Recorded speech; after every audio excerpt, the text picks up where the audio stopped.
Hello, West Michigan. This is Grand Tap Media Business TV. My name is Pamela Keim, your host, and we are in the Grand Castle Library, which is located inside the Grand Castle in the city of Granville. We want to thank Roger Lucas, who built the Grand Castle Apartments, for allowing us to hold our show here. And I just love it here. And if you're interested in an apartment here or a penthouse, you give them a call, because the amenities of the Grand Castle is amazing, and the location couldn't be better. 8 minutes from downtown in the city of Granville, which has great schools, the mall, Myers, and everything else. So today, the spirit of our show is to introduce West Michigan to all the businesses, community leaders, and missions that help us thrive in our lives. And I have a very special person for you to meet today. Most of us have enjoyed her product that she's put out since 1975. She became a business owner when it wasn't very chic to become a female business owner. I'm sure she's going to have some stories there for us. But her establishment is open 365 days a year. It's located in the city of Wyoming, and many of us have enjoyed her product, has driven by it, and can't wait to hear more of what it took for her to be a successful business over the last, 45 years? So I want to introduce to you today Marge Wilson, who is the owner of Marge's Donut Den, to the show, and I am dying to hear how all of this came about. And she's gone beyond her being a business leader. She's also a philanthropist, and she's also one of our community leaders. So welcome to the show, Marge. Thank you so much for being here today. I hope that was a little bit of an introduction of who you are and what you've given to the community for the last 45 years. I can't believe that you started a business many years ago when it wasn't very chic to be a female business. So I want you to share with us how that came about and what you've learned over the last 45 years being a business owner. So well, I worked in a bank for 20 years, and then I had the opportunity to take over a donut shop. And I thought, well, my children could spend more time with me. I was dead wrong. And you didn't even make donuts at that time, right?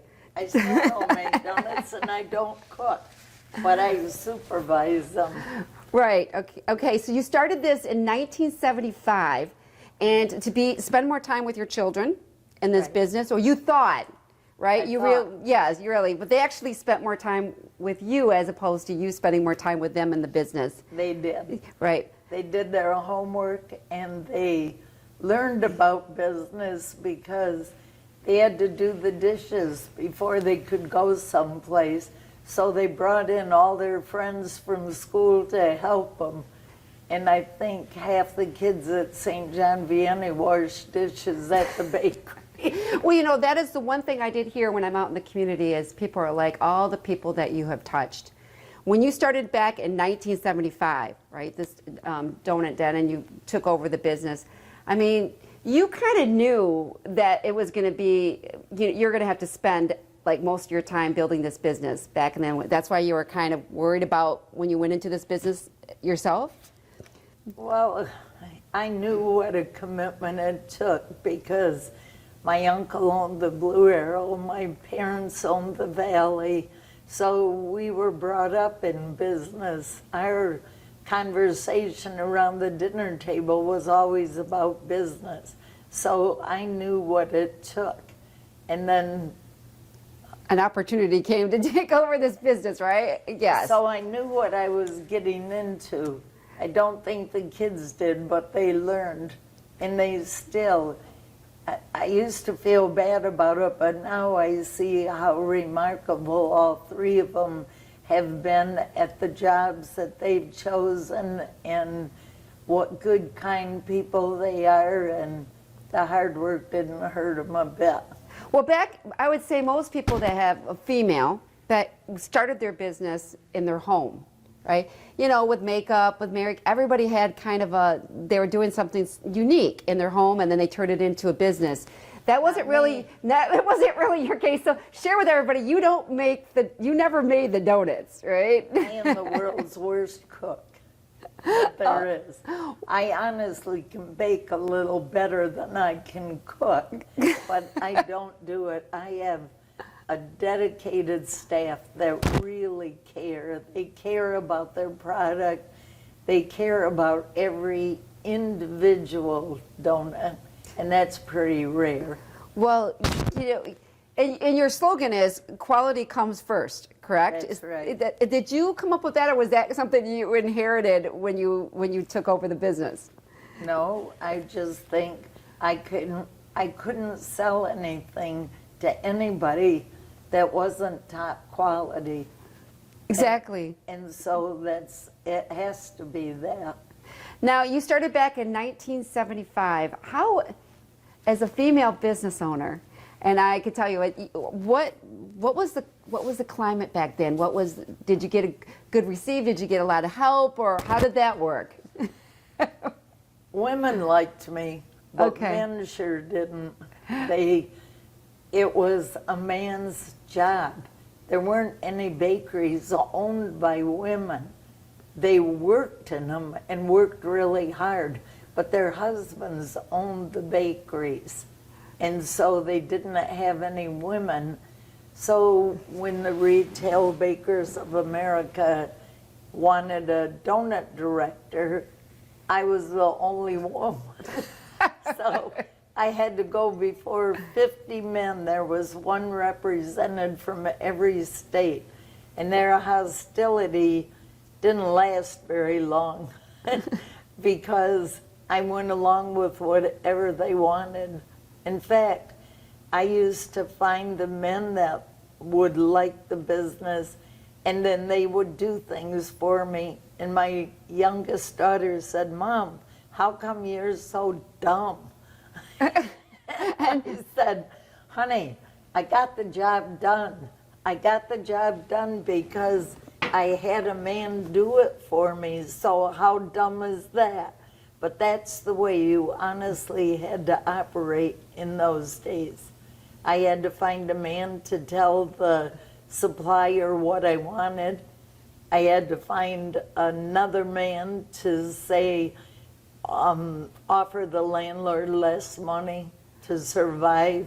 Well, that's not a bad. I mean, you knew how to play the game.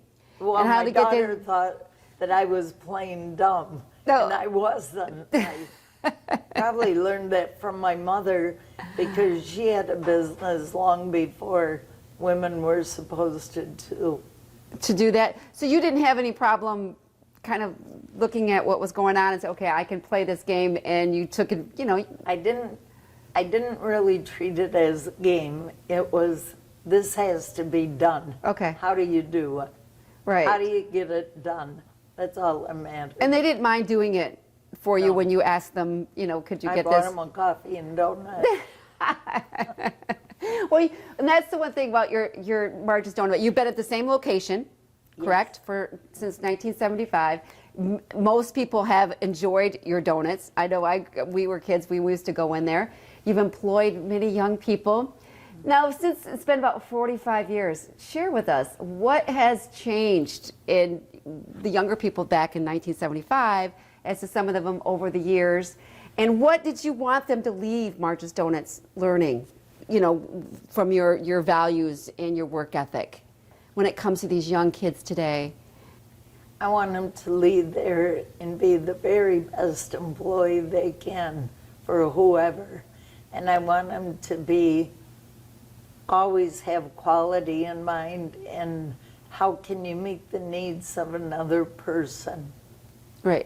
Whether it's something sweet to eat, or do they need help out to their car, or you can't just take their money.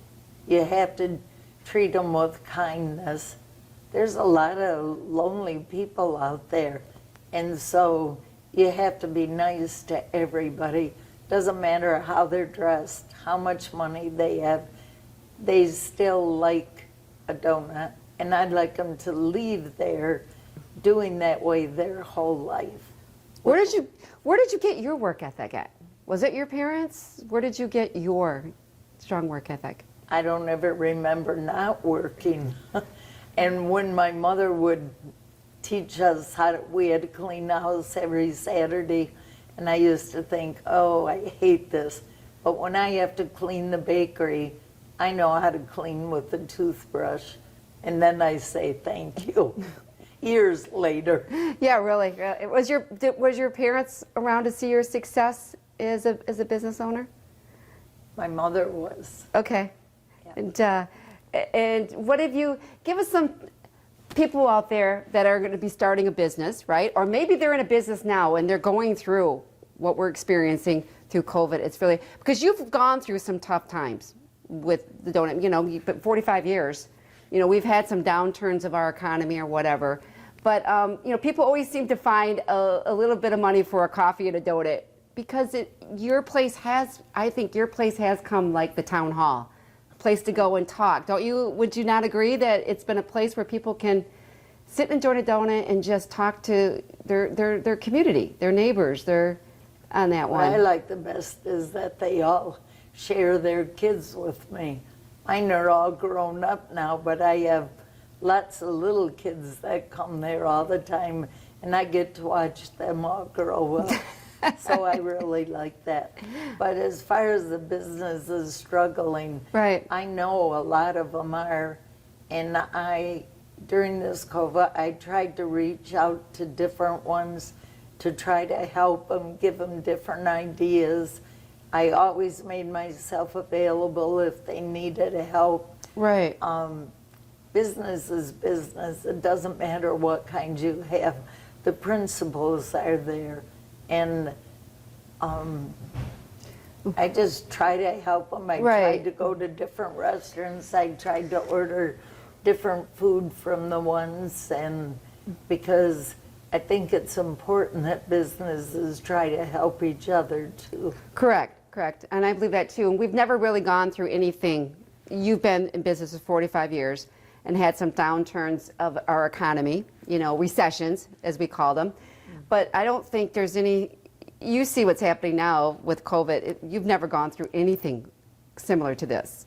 No, but I think that my customers that are loyal have helped us through it. And you have to be grateful for every day. Whatever comes along, you roll with the punches. And you learn that in business. You don't necessarily like it, but if you spend all day complaining, you're not going to have any fun. Right. I definitely like fun. Why are you, now you're open 365 days a year, that's what it says on your, why did you decide to do that? I mean, why not even Christmas? What made you decide to stay open 365 days a year? I mean, well, it's kind of a long story, but I'll shorten it.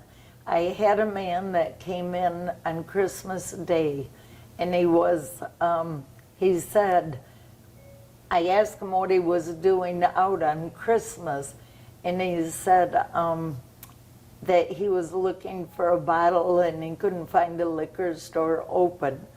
So I said, well, you're just going to get strong coffee here today, which he did. And that man came back the year later and he said, today's my birthday. And I said, oh, I remember you from last year. And he said, well, I saw you and your children working and there was nobody else in the store, and yet you were all working so hard. And I realized what I gave up, so I quit drinking. And today is my birthday. And he has come back every year for many, many years. I never tell anybody who he is. right. But he celebrates his birthday on Christmas Day. And then we have people that lose their spouses or their children, and it's a lonesome day for them. So how can I take their money all year long and then not be here on a day when it's important to them? And my children were raised that way.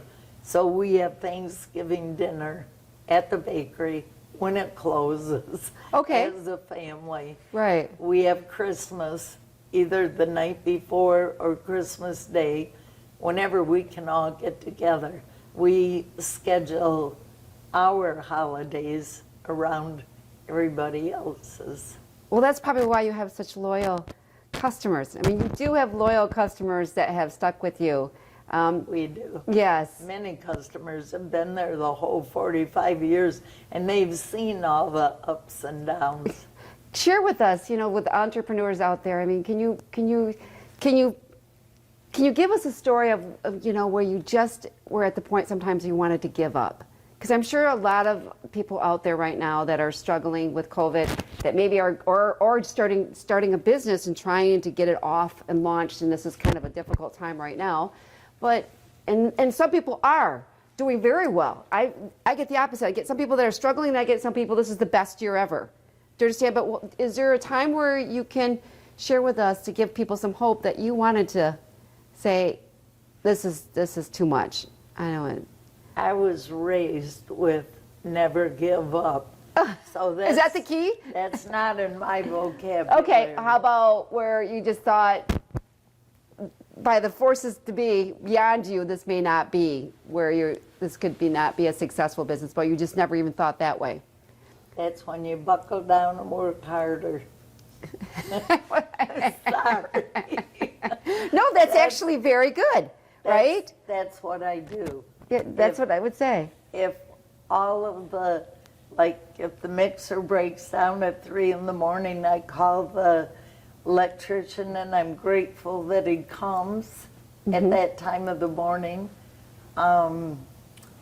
The ceiling fell down one time, and the place was filthy, and that was the only day in 45 years that I had to close because I didn't want the smell to be in the donuts. Oh, yes. So yes. I did close for one day, and I did close on my grandson's funeral.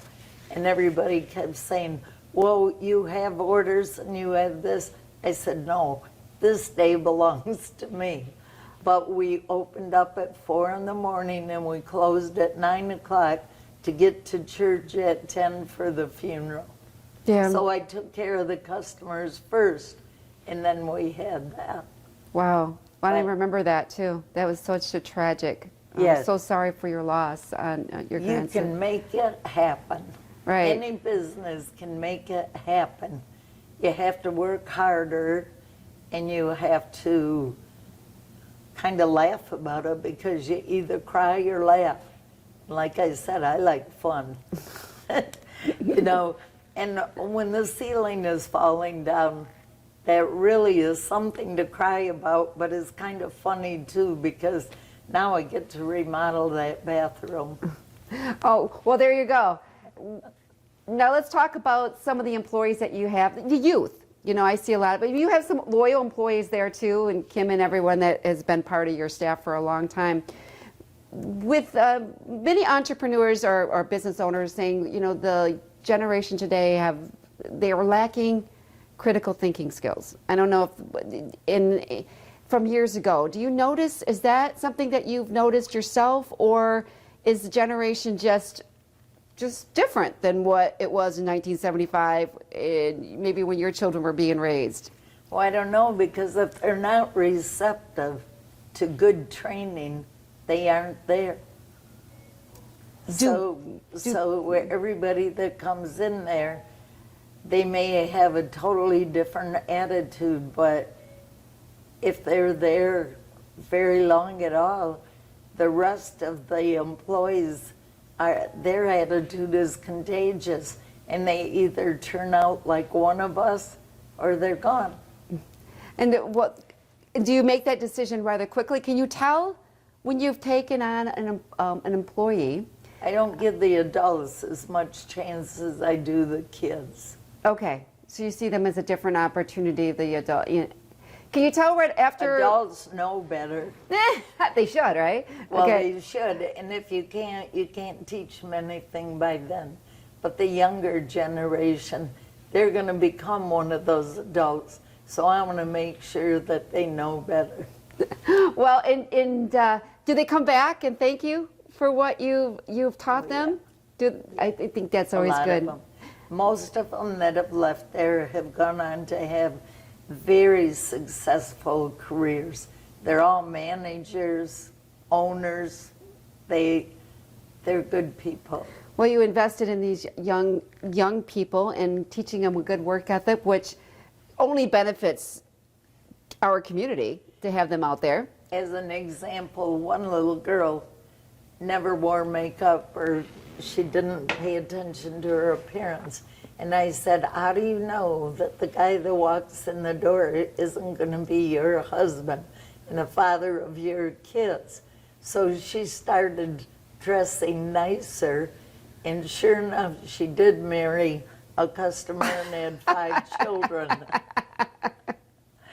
So you're a matchmaker too, pretty much. No, I just cleaned her up a little bit, but she came back to tell me that story about how that I was always griping about the way How were you? looked. How did she take that though? I mean, today maybe people would get upset, but this was years ago, where you were kind of just like, you know what? If you put on a little bit of makeup and you just exactly how you explained it to her, and she was pretty much.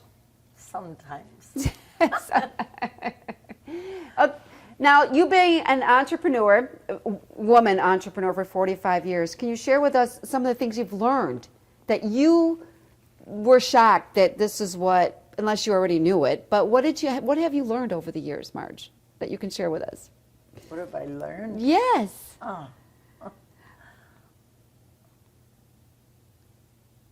Enjoy every day. Have fun. Don't make it so much work. Is that the key? Don't make it work. Enjoy coming to. Will you enjoy coming to work? Yes. If you don't like what you're doing, stop it. There's too many other things in the world to do. I tell everybody that works for me, if you don't like it, let me know right away, because I don't want you coming to work every day and not be happy. You spend a lot of time at your work, and at my age, I could be out doing something else, but I like what I'm doing. Right. Well, you have your sister there, Marilyn, that's been part of that, and we've been together. You have become a community leader. You do know that, and they're a community, and we've been part of Women's Life for many years. We've raised money, but there is a special organization or a foundation that you've been part of. So share where your success has touched people outside of our community into other countries. Can you share with us that foundation? Because that's kind of I've been involved with that. David has given to that foundation. Can you share a little bit why you got into that, and what you saw that you're like, you know what, I'm here from the city of Wyoming, Marge's Donuts, I need help in that country. Can you share with us a little bit the foundation that you have a passion for? Yeah, well, it started with giving a priest, a friend of mine, a well. That's what he wanted for his birthday, was a well. So he went to Nigeria and he put the well in, and then he came back and he showed us pictures. And there was a lady that had a cup like this, and she started to put it underneath the well, and she made the sign of the cross first. And I watched that video and I said, I never prayed for a glass of water. It just hit me that Right. I prayed, but I never prayed for a glass of water. And so I thought how valuable that glass of water is. So my friend Carrie and I were there, and on the way back to Grand Rapids, I said, let's get another well. She said, why don't we start a foundation? I said, I don't know how to do that. She said, I do. I said, good, you start it. I'll take care of the money, because I have banking experience. Right. And we do it this way. She takes care of all the bookwork, I take care of all the money, and we've put in almost 300 wells there. In Nigeria? In Nigeria. And then I had somebody say, well, I have to just give my money to Americans. And I believe that we're all God's children, Right. wherever we are. If I didn't help the American kids, I wouldn't be able to help the kids in Africa. Right, and you do help the American kids here with your business, I job do. opportunity. You understand that. And what is the name of this foundation that you started? It's the Samuel Omogo Foundation. Samuel, in the African community, they all take care of each other, and nobody can go to school unless they pay for it. So Samuel paid for Peter to go to school and the seminary and be a priest, and now Peter is helping his family go to school, and hopefully that's going to be our next project, is building a school. Oh, really? Wonderful. And also, there's something really unique about what does it cost? About $5,000 to put in one of these wells. But what happens? What do the people do when you do build the well there? What are their contribution to being so grateful that you brought this to their community? We put a plaque on the well for them, and every time they go to get water, they pray for the people and their families that have donated that well. Well, Women's Life, which is part of the organization that we're part of, we did raise money a couple years ago, and we were able to get a well. And people we contributed, and I looked at David, I'm like, we're contributing because they're going to get up every morning and get their water, and they're going to be praying for us, which we could use all the prayers we can get, right? And I thought, and everybody thought, well, yeah, that's right. Every day they go to the well, they're praying for all of us in Women's Life that raised the $5,000 that was able to put on the well, and it does say Women's Life of West Michigan raised this money, and we get people standing there every day praying for us, which I think is great. Rockford School has it. People have done it for their families, and the nicest part of our wells is that we have a manager for each one, and and we have a 5-year commitment from them to maintain the wells. So all of our wells are operating. In this plan that we have for the school, my granddaughter got her doctor's degree in pharmacy. Yes, this year. I know it, right. And so I put in a well at the school for her, so that little girls could learn, if they study hard, that they could give back to their communities. And eventually we'll have engineers, we'll have doctors, we'll have other educated people that can maintain the wells and keep the wells going. Thank Roger Lucas for allowing that. Thank you for all the sponsors that were here on that day that was able to open up this library, and now you see all the books that have been brought in. Isn't it just amazing?